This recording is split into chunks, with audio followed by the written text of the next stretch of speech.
welcome to yet another Chatting It Up on Girl Who Don't You Know. And so excited that you can join me today. And I'm excited, always excited of the guests that I have on my show.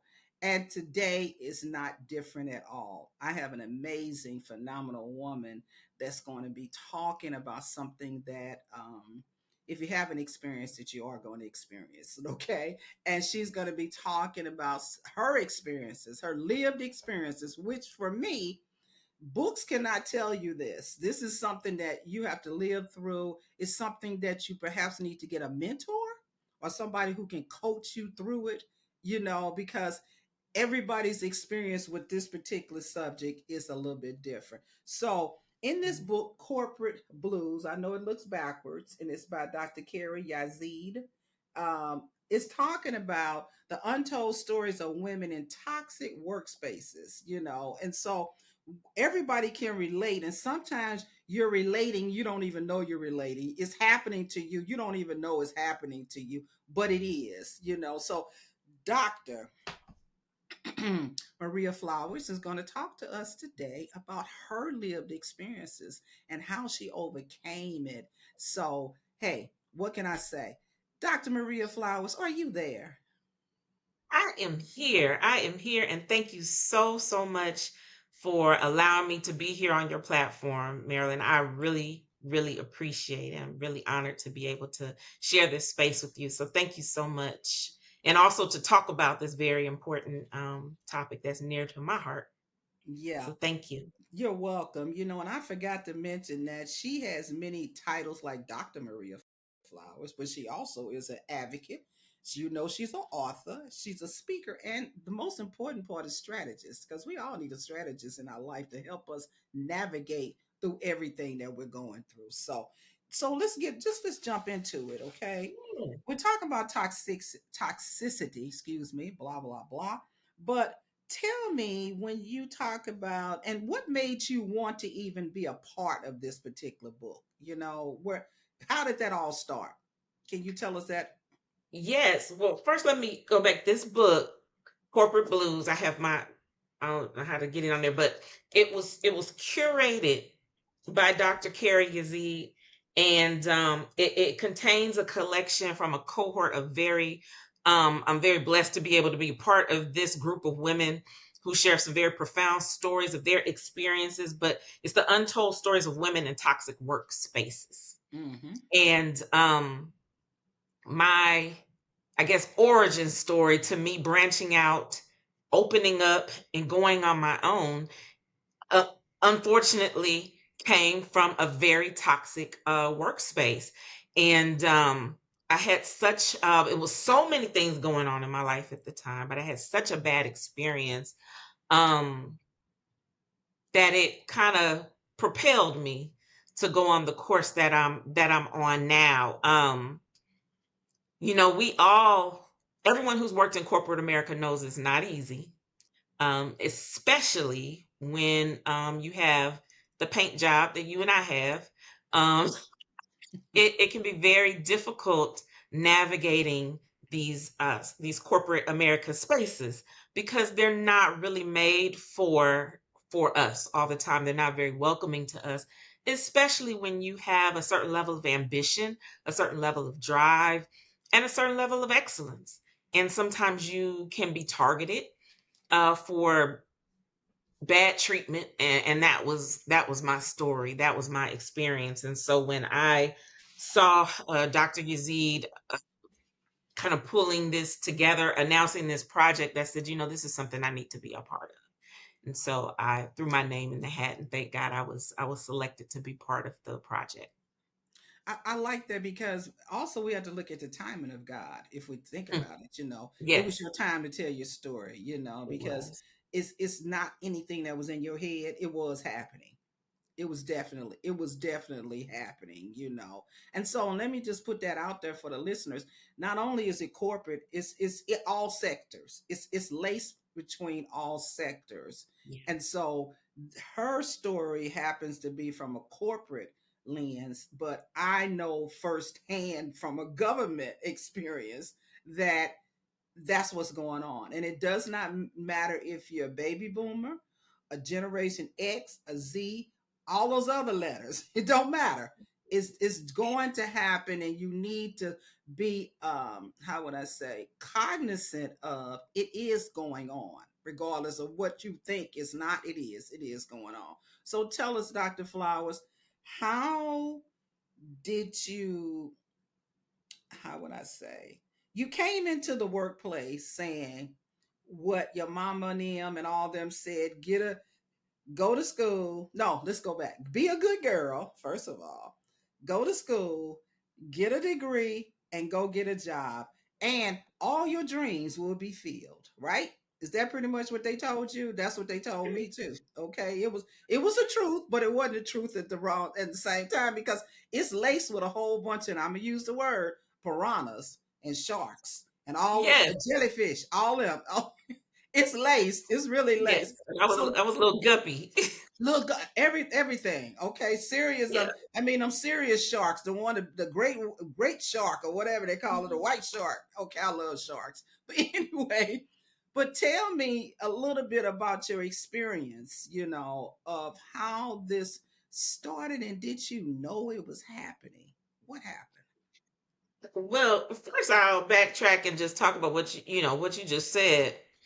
I think there's a certain level of in a certain generation expectation that I have. I'm Generation X, Okay. so we're kind of that little, I don't know, kind of gray area between the millennials and the boomers and all of that. But I think we came from a time where we were told, just like you said, go to school, get a degree, go to work, do a good job at work, and you will get noticed, you will get promoted, you will, all these doors will open up if you just do your best, put your best foot forward. And Mm-hmm. so, that's what I did. That is what I did. And so my expectation was, okay, I've done this, I've worked all these hours for you, I've done all these things for you, I've led all these projects for you, and I expect now to be promoted. Surely I've proven myself. And then that did not happen. And then I slowly realized, as you start to look around, that the people who are getting promoted are not always the ones who are doing the best job. They're not always the one who are leading with excellence. They're usually the ones that are able to conform. Oh. They're the ones that's able to bend ethics and morals.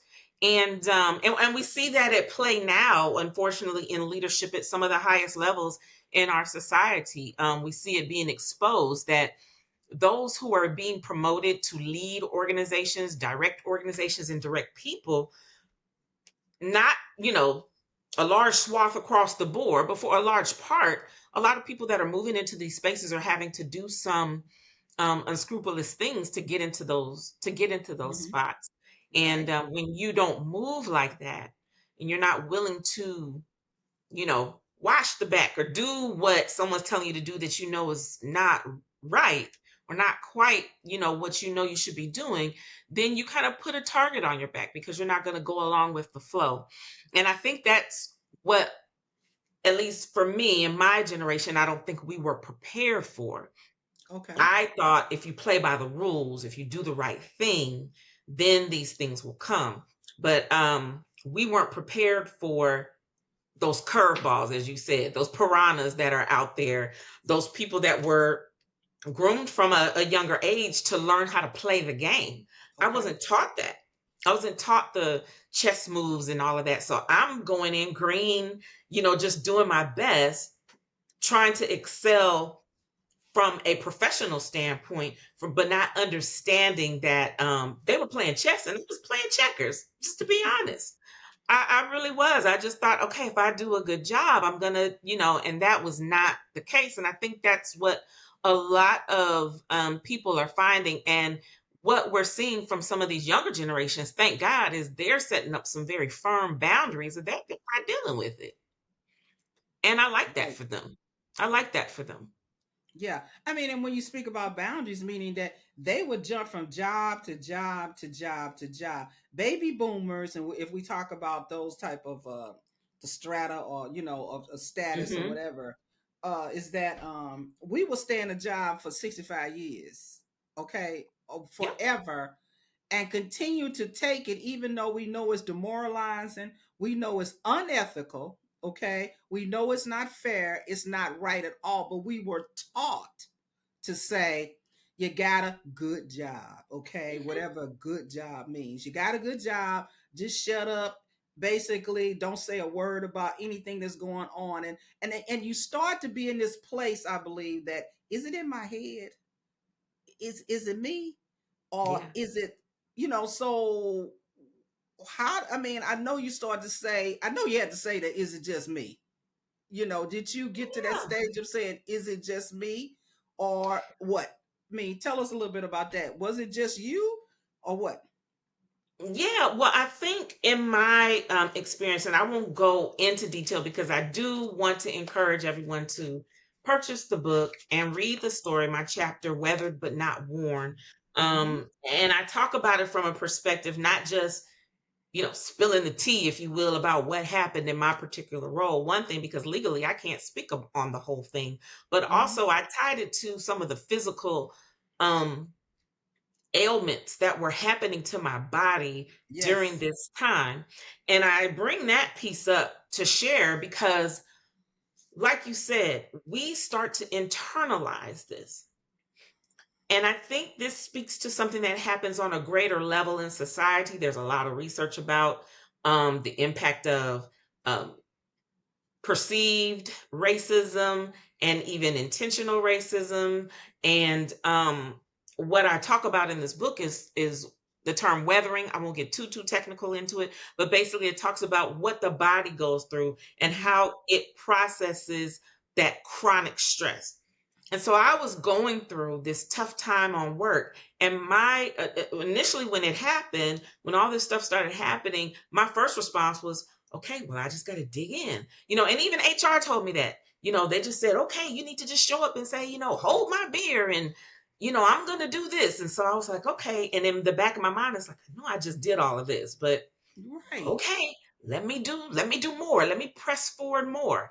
And what I was doing to my body was ignoring and pressing down the stress, the level Hmm. of stress. I was prioritizing this corporation, this and this corporation's goals over myself, over my own body, over my own self-care for that, goal or that carrot that they were dangling in front of me. And what that did to me, it really deteriorated my mental health. It deteriorated my physical health. There was a point in time where I could not even walk Wow. because the inflammation in my body had gotten so bad Oh my God. that it was impacting my joints.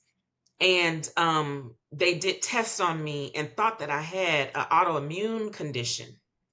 And it wasn't that. It was just the level of stress that I was carrying in my body that was causing me to gain weight. It's causing me to, lose my hair, lose my mind, lose my ability to walk. And so, and now I done went off on a tangent and I done forgot what the original Oh no, I question like was. this. No, no, this is good. This is good because I love the part about the inflammation, because it says this, that you may think it's not affecting you, but it is. Somewhere Mhm. you are internalizing what people are doing to you, and you're thinking, because you're a strong black woman, because your mom and them told you to do it like this and all that, you're thinking, because, and I think you said in your book, being an overachiever, being that Yeah, A+ person, I got to get an A at this, and I seem like I'm failing, I need to just go on and just take the bitter cup. That's what yeah, it is. Take that bitter cup, and the bitter cup was coming in. You said the hair loss, okay? I mean, you don't even talk about. I mean, we don't even. I'm not sure in the book of all the way. You don't even really get into the details of, and I don't think so, of the family, how they were really, really affected by it. Your husband, okay, your child, mhm, what was going on in their body. So this is something that is whole family. You get what I'm saying? Oh, So yes. right. So they may have been losing sleep because I know you was talking to them. So, oh, they getting on my nerve. I don't know what to do. Every day you come home, and I tell people every time that you come home, talk about work, they sitting at your kitchen table. You need to stop bringing people home with you, But Yeah. because you're overachiever, you're just like, what is wrong with me? Hmm. Do you know what I'm saying? What is wrong with me? It's not Yeah. all in your head. I'm just telling the people out there, it's not all in your head. You It's not. know, it is actually happening to you, and it's constantly happening to you. In fact, I'm going to say this, it can start off small and then it gets bigger and bigger and bigger and Yes. bigger, right? Is that kind Yeah. of like what had happened? Is this got bigger and bigger and bigger? So, what came to the point where you said no more? Well, looking back, there were multiple times where I could have left, and I'm going to talk about that a little bit more.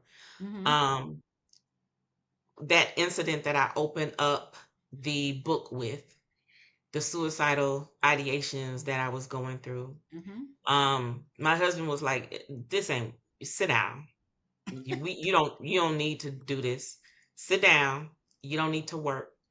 But I was raised to have my own. I was raised Mm-hmm. to. So I said, "No, I'm gonna keep." And he was like, "All right." And I kept going. And it's kind of like I likened, and I just shared this with somebody else. It's almost like that story of Jonah in the Bible when when he's like, "Go to Nineveh." Jonah's like, "Nope, I'm going this way." And he's like, "Okay." All right. And the Lord will put you in a position where you have absolutely no choice. Once you break free from whatever he puts on you or allows you to go through, to go and double back. And so there was a point where I had an opportunity, probably even before I took that job, to be Mm-hmm. honest, where I had an opportunity to go on my own, start my own business, but I kind of didn't have all the pieces, didn't know what I was doing. I wasn't sure. And I was like, you know what? Let me just get a job. Let me just get a job. To get this job, I'm not going to worry about starting my own thing. And so God was like, okay, that's cool. And took me through some stuff in Okay. the belly of a whale Okay. to get Go to life. ahead. And then went right back to, okay, let me go ahead and start my own business now Come because on. Come it's on. clear that's what I need to be doing. So that was what the tipping point was for me. It got to a point where it was so heavy, so emotionally toxic. And again, I can't even go talk about all of the things that they did. If I could, your eyes would be popping out of your head, but legally I can't. I But got you. I will just say that it got really bad. And to the point where there was no option, and I was let go. And once I was let go, I went through that whole process or whatever. And as soon as that happened, I remember I went walking that day, and I just felt so free. And I was just Oh, like, okay, now I do what I need to do. But it had to get to that point because I wasn't, it got to a point where I was like, I'm not, I didn't do anything wrong. I was standing my ground. Like, I didn't do hmm, anything. So I did everything right.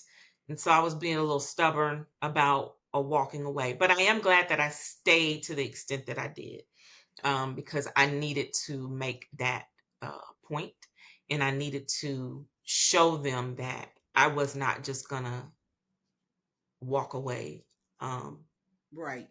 as quietly as they had wanted me to. Hmm. Well, it's I'm like, no, I'm not just gonna roll over and let you rub my tummy and say, yeah, it's okay. It's all Exactly. right, and this is the way that you should be responding Hmm. to what we're doing to you.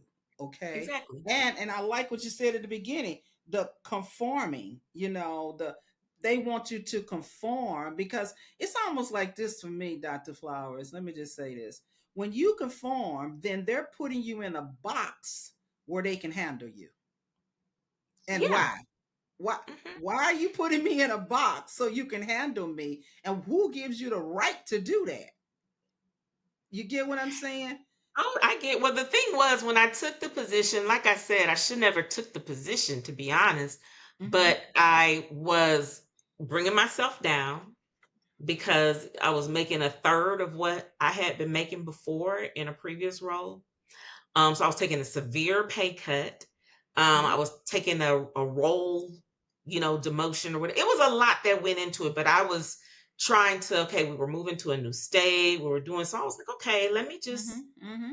go along to get along. I'm going to stay here Right. and I'll retire here. I was settling for less than what God had for me.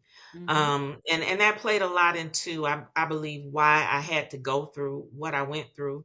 I do not regret any second of it because I needed to go through that to understand some things. It would not have pushed me. I would not have been pushed to go as far and to endure as much because I will say, and you probably know this, working for yourself and working as an entrepreneur is not for the faint of heart.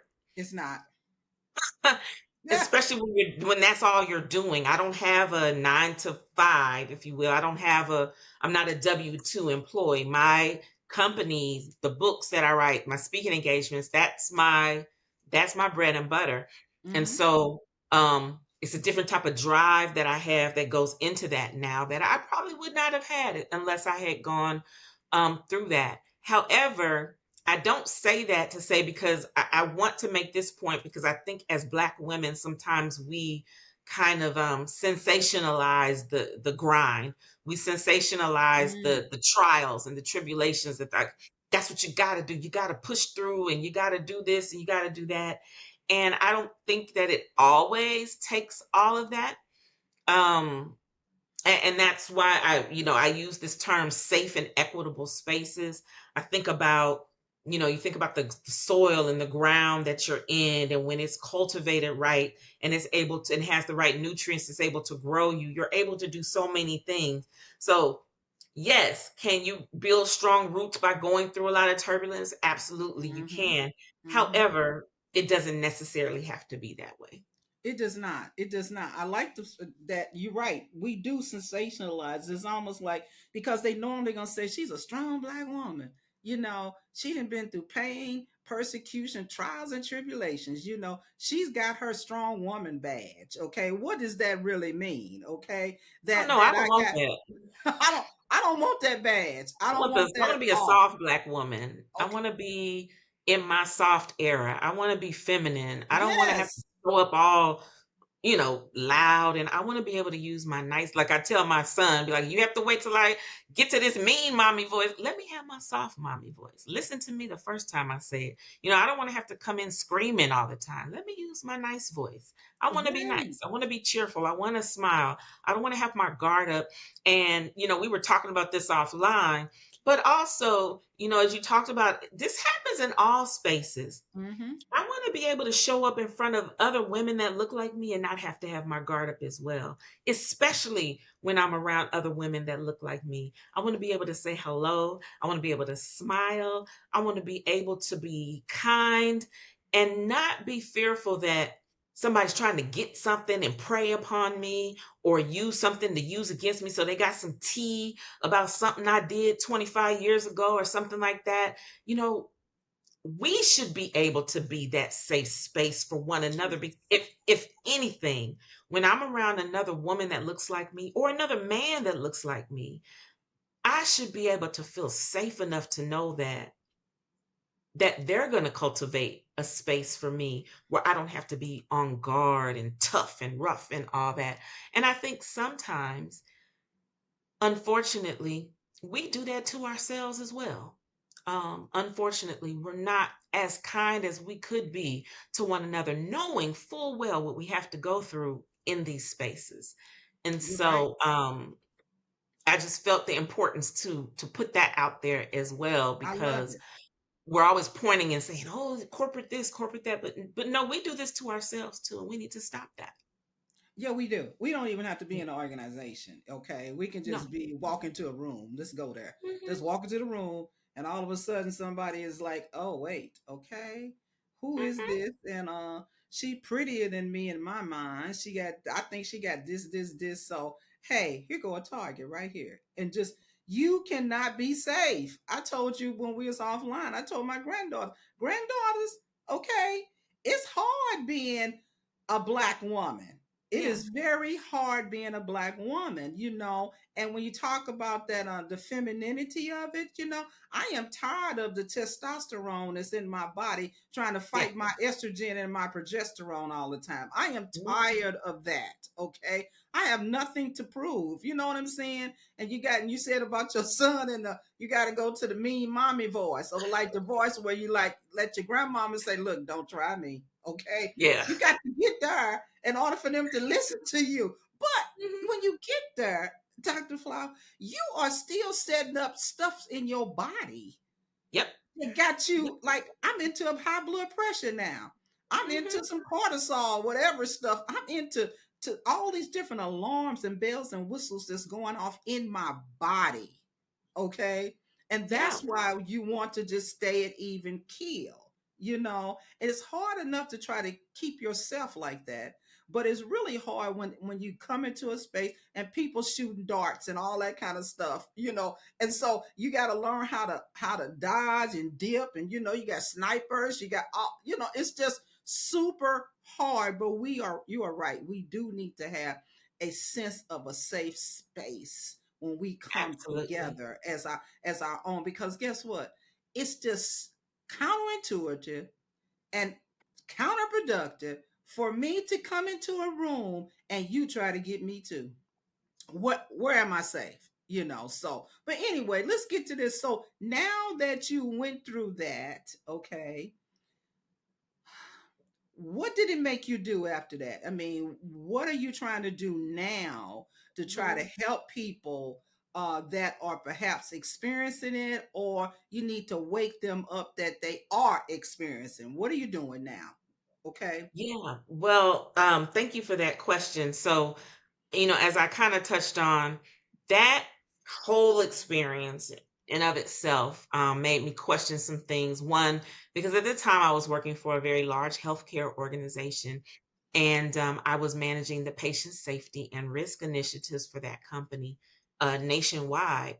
And it made me think about some things where I was like, wow, if a company that's supposed to be caring for people could treat people like this, what does that say? Mm-hmm. And then I just started doing some digging, and I started looking into the inequities of healthcare and how organizations perpetuate these things through um, bad business practices. I'll just Okay. leave it there.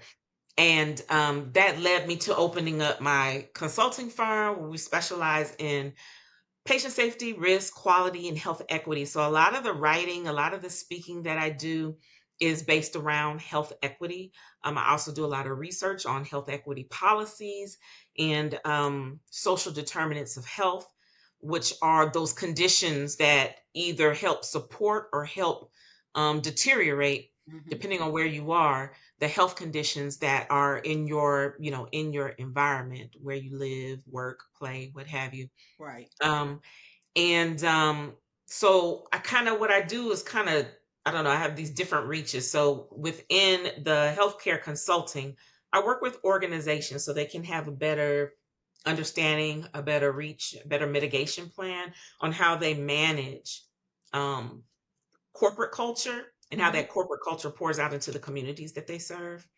And then I also work with in research because we want to bring new research in. We want to bring new ideas in on how can we find frameworks and methodologies that are going to help support equitable healthcare. And then through my nonprofit, Safer Healthcare for All, I do advocacy. And Mm-hmm. so that's where I help people build up that voice for safe and equitable healthcare, safe and equitable spaces. Um, so I kind of have those three avenues that I'm working in right now. So I'm trying to reach it from each angle, in the middle and on each angle, to try to make a difference, as much of an impact, a dent that I can. I love that. And you also stated earlier that you didn't have any regrets. No, Okay? Because the regrets would not have your mind open to all those three different buckets that you just talked about, right? no. And you're right. We do have to go through some things, okay? But why I gotta be so hard? Okay, why? Why? And you did say it, that it was a stubbornness. I'll just say stubbornness. It was a Jonah experience, and everybody has it. Everybody has it. But I think that the fact that you've come out on the other side, as they say, on the other side. All right, you're on the other side. That you can help people that are still in the midst, right? And Yes. help them to navigate to a safer space and maybe convince them. And I'm to say this, it's nothing better than lived experiences. Mhm. Okay. It's the same as somebody telling me all about being pregnant, they never had a child. Okay. Telling Yeah. me about what's gonna grow my hair and their hair short. Come on now. I'm just saying. But you get what I'm saying. I get But what you're saying. it's that part of you, and the experiences that you went through makes you even more of a person to look to, or the go-to in this. You know what I'm saying? Because if you got all theory from a book or whatever you think might work, people will listen. But when you got that lived experience that you got, and I also can applaud you that you just didn't go somewhere in a fetal position and hide. You get what I'm Oh, well, saying? there were some days. I don't want to, make it seem like I just charged through and everything was. I had my Mhm. moments. I had Yeah. those days. I mean, as I shared at the beginning that was my fetal position moment, but I didn't stay there. Yes, And I think that's exactly. the difference. I did not stay there. I knew that I had to get up. And I'm a woman of strong faith, and I believe that all things work together for the good of them who love the Lord and are called according to his purpose. And so even if it was out of some stubbornness, even if it was out of a delay, the Lord is able to use that Hmm. experience in my life for the greater good.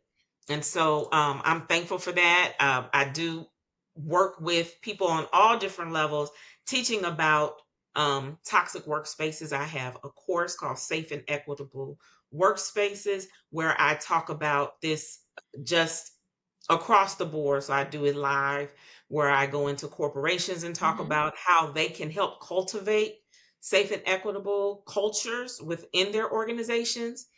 I also do this not just in the corporate setting, but within organizations, your sorority, your volunteer organization, your nonprofit, whatever it is. And then also on an individual level, I also have it available. Well, it will be available in a couple weeks for you to just Hmm. take it ad hoc on an individual basis. But I think it is important because all of us contribute to that on how we show up. So what I don't talk about in this is that I had people that I had to manage during this. What? So while I was going through this, there were people and projects that were reporting to me. Now, had I taken that attitude and allowed the mess that was rolling downhill to me and turned it on them, I would have perpetuated that type of environment within there. But what I did was, um, and I won't try to take all the credit for this, but what I allowed the Holy Spirit to do through me is Yes. not allow that to pass through me to somebody else. And so Wow. the thing about that is when you're going through a tough time, you have to be very self aware of what you're going through, where you are mentally and emotionally, and how you're showing up, because you can allow that to roll off onto somebody else because I'm having a bad day, so now I'm lashing out on you, I'm being mean to you, I'm taking advantage of you because this person took advantage of me and I can't really get at them, so I'm gonna let it roll down here, I'm gonna get Right. on you. And Right. that's what a lot of us do. Hmm. That's what, unfortunately, historically, we have done within our own communities. Mama and daddy had a tough day at work, so let's take it out on the kids. Unfortunately, people aren't ready for that conversation. And so I had to be strong to say, okay, Lord, let me still show up for my son as the nice mommy. Let me still show up for my husband as the nice wife as best as I can. Um, because that to me was important. I don't want to be a mean, evil Maria. I want to be kind. I want Right. to be able to, like I said, operate from a nice version of me. I don't want to have to always be on guard and barking and yelling at people because of what somebody else did to me. Because once I do that, I'm just like them. Exactly. I'm just like them.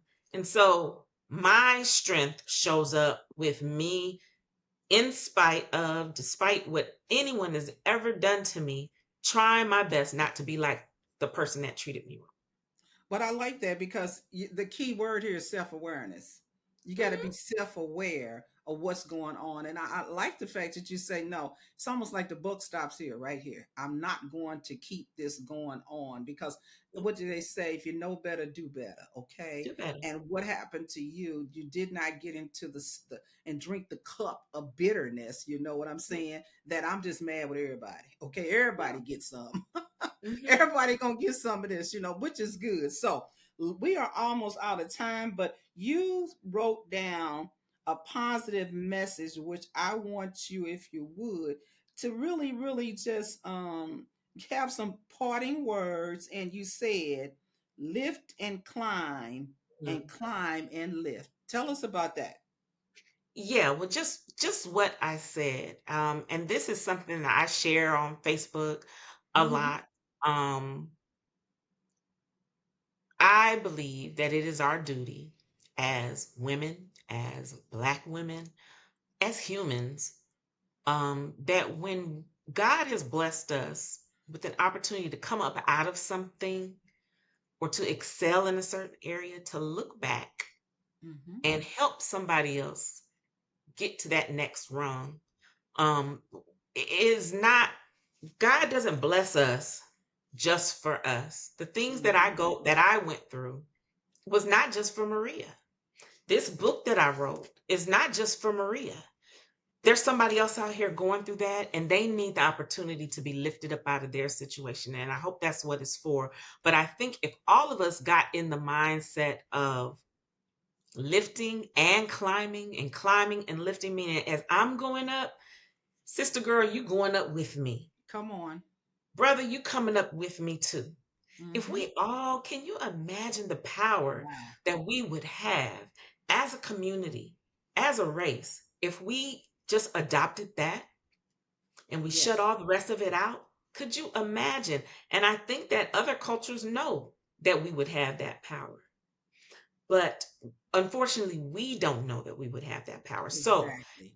despite how others may treat me or whatever I may go to, I try my best to keep that positive mantra, and that's what I'm gonna do. But I do it with wisdom because everybody ain't ready.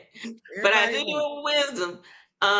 And I pray about, Lord, show me who I can help. That's one of my prayers every day. Lord, show me who needs me today. Mm-hmm. Show me who needs, send to me what I need, but show me who needs me today. And whatever little piece that may be, me picking up a piece of paper off of the ground, or sending a cash app to somebody for something to get something to eat, whatever it is, I want to be able to do my part. And I think if all of us had that mindset, I think the world would be a better place. I love that. I love that. So, hey, we are out of time. And man, this has been a good conversation, and Yes. I'm happy for what you're doing and I'm happy for what you went through because I'm happy that you decided to be a part of this corporate blues, okay? The untold stories of women in toxic workspaces. And I don't know how many people are in here. Is it 10 or It's about 10 or 11 in here. it's okay. It's about So 10. everybody's telling Hmm. their stories here, and her section is the weathered, Hmm. what weathered Weather but not not worn. worn, finding clarity and purpose in adversity. So it's one part says we're all ain't crazy. That's one of the topics. So home is where the hurt is. So the fine art of microaggression. So this book has it all. It's got it for you in it. So please get. I think it's on your website, I believe, and we're gonna put that up for you, and so you can go there and purchase this book. And if it's not for you, it's somebody that may be going through something that you want to share. And I tell people it makes a great Christmas stocking stuffer. Okay, for Yes. somebody for somebody who's going through. So thank you so much, Dr. Flowers. This has really been a great conversation, and I truly do appreciate what you've done and some of the things that you're going to do. Okay, thank Thank you you so so much. much. You're welcome. So, hey, everybody out there, you've been listening to Marilyn Green, the hostess, with the mostest on Girl Who Don't You Know. Until next time, peace out.